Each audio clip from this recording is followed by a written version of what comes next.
مفتی صاحب اگلا سوال اسد محمود پوچھتے ہیں کہ اگر عدالت بیوی کو خلا کی ڈگری دے دے اور شوہر کی مرضی شامل نہ ہو تو کیا اس سے طلاق ہو جاتی ہے اور عورت دوسری شادی کر سکتی ہے؟ اس بارے میں شریعت کا کیا حکم ہے؟ بسم اللہ الرحمن الرحیم۔ آپ کا سوال ہے کہ بیوی خلا کی ڈگری، پہلی بات تو یہ آپ نے یاد رکھنی ہے کہ خلا ہوتا کیا ہے۔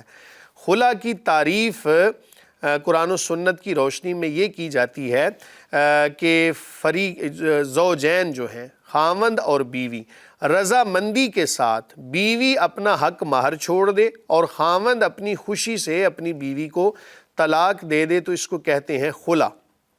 کہ خاوند اگر طلاق اپنی طرف سے نہیں دے رہا تو بیوی کہے کہ میں اپنا حق مہر بھی چھوڑتی ہوں اور اپنی طرف سے تمہیں اتنا مال بھی دیتی ہوں، تم ایسا کرو کہ میری جان چھوڑ دو اور مجھے طلاق دے دو۔ اور یہ بات آپ نے یہ پوائنٹ یاد رکھنا ہے ہمیشہ کہ خلا ہوتا ہے رضامندی کے ساتھ، یک طرفہ خلا یہ نافذ نہیں ہوتا۔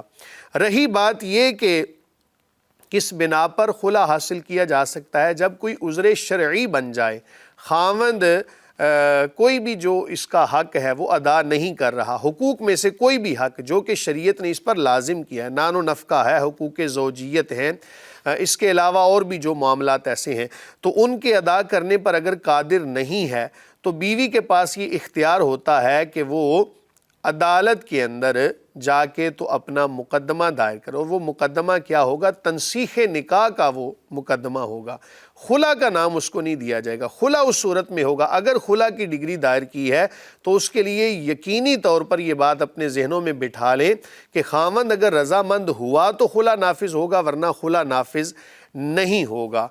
بعض دفعہ یہ دیکھنے میں آیا ہے کہ بیوی جو ہے وہ یک طرفہ خلا کی ڈگری، یہاں پر جو مین پوائنٹ ہے نا جس کو سمجھنے کی ضرورت ہے، تنسیخ نکاح اور چیز ہے، خلا اور چیز ہے۔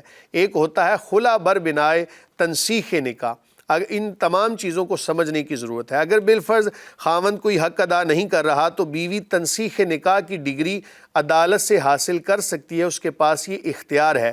لیکن اگر خلا کا لفظ آپ نے استعمال کیا تو اس کے اندر رضا کا شامل ہونا ضروری ہے۔ خاوند اگر عدالت میں آ گیا یا کسی جگہ پر آ گیا، اس نے اپنی رضا کا اظہار کر دیا تو ایسی صورتحال کے اندر خلا نافذ ہو جائے گا، ادروائز کوئی دوسری صورت شریعت نے بیان ہی نہیں کی۔ جی مفتی صاحب اگلا سوال، ایک بہن اپنا تعارف کروائے بغیر پوچھتی ہیں کہ ہم نے اپنی بیٹی کا نکاح اگست 2021 میں کیا تھا اور جس سے نکاح کیا تھا میرے شوہر ان کے پاس ملازمت کرتے ہیں، وہ بہت اچھے انسان ہیں۔ نکاح کے وقت تو انہوں نے کہا تھا کہ جلد رخصتی کر کے لے جاؤں گا، لیکن اب تیسرا سال ہے وہ رخصتی کے نام پہ ٹال مٹول کرتے ہیں۔ دراصل یہ ان کی دوسری شادی ہے، ان کی پہلی بیوی عمر میں ان سے بڑی ہے، جبکہ ہماری بیٹی کی عمر نکاح کے وقت 18 سال تھی۔ ان کے پہلے بیوی بچے ہیں، اب وہ چاہتے ہیں دوسری بیوی سے ان کے بچے بھی نہ ہوں، تو اس سلسلے میں رہنمائی فرمائیں کیونکہ دن بدن ہماری پریشانی بڑھتی جا رہی۔ بسم اللہ الرحمن الرحیم۔ سورۃ مسولہ کے اندر پہلی بات تو یہ یاد رکھیں کہ نکاح کرتے ہوئے نیت کیا کی جاتی ہے۔ کسی خاتون سے یا کسی مرد سے نکاح کرتے ہوئے اپنی نیتوں کو خالص رکھیں۔ ہمارے ہاں کیا ہوتا ہے کہ پیسے کو دیکھ کر نکاح تو کر دیا جاتا ہے اور بعد میں پھر جناب ایسے مسائل سے دوچار ہونا یہ ایک یقینی بات ہو جاتی ہے۔ آپ نے نکاح کرنا تھا تو کم از کم کف دیکھتے۔ کف کا مطلب یہ ہوتا ہے کہ عمر کے لحاظ سے، تعلیم کے لحاظ سے، خاندان کے لحاظ سے لڑکی اور لڑکے کی جو ہے نا وہ برابری ہونی چاہیے، یہ مستحب ہے۔ تاہم اگر کف کے اندر نکاح نہ بھی ہوا، نکاح تو ہو جائے گا لیکن مستحب ہے کف کا خیال کرنا۔ آپ نے جب معاملات کے اندر دیکھا صرف پیسے کو تھا تو پھر پیسہ تو مل جائے گا، باقی چیزوں سے بہرحال محرومی ہو جاتی ہے۔ تو ہر معاملے کو کرتے ہوئے نا معاشرے کو بھی دیکھا کریں، عرف کو بھی دیکھا کریں، شریعت کو بھی دیکھا کریں۔ سب سے پہلے شریعت ہے، اس کے بعد پھر عرف اور باقی معاملات کو ملحوظ خاطر رکھ کے تو معاملات سر انجام دیا کریں۔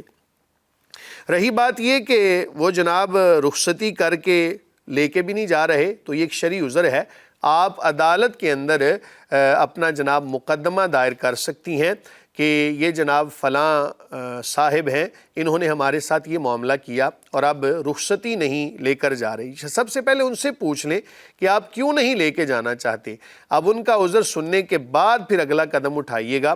تاہم بالفرض وہ کہتے ہیں جی میں نہیں لے کے جانا چاہتا، تو پھر ان سے طلاق لے لیں۔ ظاہر ہے کہ یہ خاتون جو ہیں آپ کی جو بیٹی ہیں ان کے بھی معاملات ہیں، ان کے بھی جذبات ہیں، ان کے بھی احساسات ہیں، تو ان کو کم از کم پامال ہونے سے بچائیں۔ شریعت یہ کہتی ہے کہ جب نکاح ہو جائے تو پھر خاوند اور بیوی کو دور نہیں رہنا چاہیے، پھر جو بھی حقوق و فرائض ہیں ان کا لحاظ کرنا لازم ہے۔ یہ بات یاد رکھیں کہ وہ چاہتے ہیں جی جناب اس سے بچے بھی نہ ہوں، تو یاد رکھیں نکاح کا مقصد یہ ہوتا ہے بقائے نسل انسانی، اور جب یہ چیز نہ پائی جائے تو پھر نکاح کا کیا فائدہ؟ بلکہ ایسی صورتحال کے اندر اکثر علماء نے صرف اس نیت کے ساتھ نکاح کرنا کہ تلذذ بس حاصل ہو جناب، اس کے علاوہ کوئی اور مقصد ہی نہ ہو، حصول اولاد کرنا ہی نہ چاہے، تو ایسی صورتحال کے اندر اکثر علماء نے ایسے نکاح کو مکروہ قرار دیا ہے۔ تو جب نکاح کیا ہے تو آزاد خاتون جو ہوتی ہے، ہمارے ہاں تو اب غلامی کا تصور ہی نہیں ہے، آزاد خاتون کی مرضی کے بنا کوئی بھی ایسا قدم اٹھانا کہ جس سے اولاد نہ پیدا ہو، یہ جائز نہیں ہے۔ کیوں کہ خاتون کے دل میں بھی ہوگا اولاد کا حصول، مرد کے دل میں بھی ہوگا اولاد کا حصول، تو ان تمام تر معاملات کو ملحوظ خاطر رکھتے ہوئے جناب جو آپ کی جو بیٹی ہیں اس کا یہ حق ہے اولاد کا حصول بھی۔ ہاں ایک اگر کوئی ایسا عارضہ بن جاتا ہے یا کوئی ایسی مجبوری بن جاتی ہے، اولاد پہلے موجود ہے، پہلی اولاد چھوٹی ہے، تو ایک علیحدہ چیز ہے۔ تاہم ان تمام تر معاملات کو ملحوظ خاطر رکھتے ہوئے جناب آپ عدالت میں بھی اپنا کیس لے کر جا سکتی ہیں، شریعت آپ کو اجازت دی۔ یہ قانونی، شرعی، اخلاقی حقوق کی پامالی ہو رہی ہے، اور اس کو بچانے کے لیے آپ عدالت کا دروازہ کھٹکھٹا سکتی ہیں۔ مفتی صاحب اگلا سوال، ایک بہن مری سے پوچھتی ہیں کہ میں اپنے شوہر کی دوسری بیوی ہوں، میں نے ان سے نکاح کیا تھا، میں خود نوکری کرتی ہوں، خود کماتی ہوں، میرے شوہر صرف ازدواجی تعلق کی غرض سے اپنے شوہر ہونے کا حق جتاتے ہیں، لیکن اس کے علاوہ انہیں میری کوئی پرواہ نہیں، کبھی مجھے گھریلو اور ذاتی اخراجات کے لیے پیسے نہیں دیتے، میں انہیں کہتی ہوں مجھے چھوڑ دیں لیکن وہ چھوڑتے بھی نہیں ہیں۔ میرے لیے یہ باعث تکلیف ہے کہ ایک شخص میرے حقوق تو ادا نہیں کرتا لیکن خود غرض شخص اپنے شوہر ہونے کا حق خوب جتاتا ہے، ایسے میں مجھے کیا کرنا چاہیے؟ شرعاً رہنمائی فرمائیں۔ بسم اللہ الرحمن الرحیم۔ یہ دوسری شادی والا مسئلہ جی بڑا عجیب مسئلہ ہے۔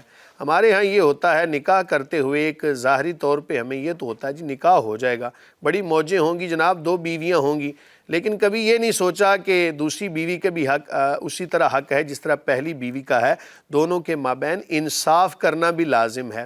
فَانْكِحُوا مَا طَابَ لَكُم مِّنَ النِّسَاءِ مَثْنَىٰ وَثُلَاثَ وَرُبَاعَ فَإِنْ خِفْتُمْ أَلَّا تَعْدِلُوا فَوَاحِدَةً۔ یہ ساری آیت جو ہے نا اس پر غور کیجئے گا، مثنا، ثلاثہ، رباع کے الفاظ تو ہمیں یاد ہیں، فَإِنْ خِفْتُمْ أَلَّا تَعْدِلُوا فَوَاحِدَةً، اس کو بہرحال کئی لوگ دوسری شادی کرتے ہوئے بھول جاتے ہیں، تو انصاف کرنا لازم ہے۔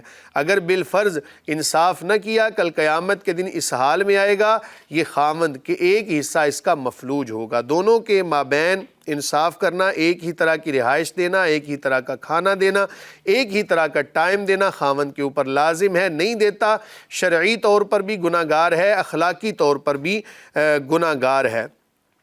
تاہم یہ کہنا کہ جناب وہ صرف ازدواجی تعلق قائم کرنے کے لیے آتا ہے، باقی کوئی حق ادا نہیں کرتا، تو آپ کے پاس بھی جناب خلا کا اور تنسیخ نکاح کا مکمل اختیار ہے، آپ عدالت میں جا کے اپنا مقدمہ دائر کر سکتی ہیں۔ خاوند اگر اپنی رضامندی سے چھوڑ دیتا ہے بڑی اچھی بات ہے، نہیں اگر چھوڑتا، نبی کریم صلی اللہ علیہ وآلہ وسلم کی ایک حدیث مبارکہ جس کا مفہوم ہے، جس کو بخاری نے بھی روایت کیا ہے کہ ایک خاتون نبی کریم صلی اللہ علیہ وسلم کی بارگاہ میں حاضر ہوئی، یا رسول اللہ صلی اللہ علیہ، میں اپنے خاوند کے حوالے سے کوئی زیادہ مجھے کوئی پریشانی نہیں، لیکن میں ان کو پسند نہیں کرتی، میں ان کے پاس نہیں رہنا چاہتی۔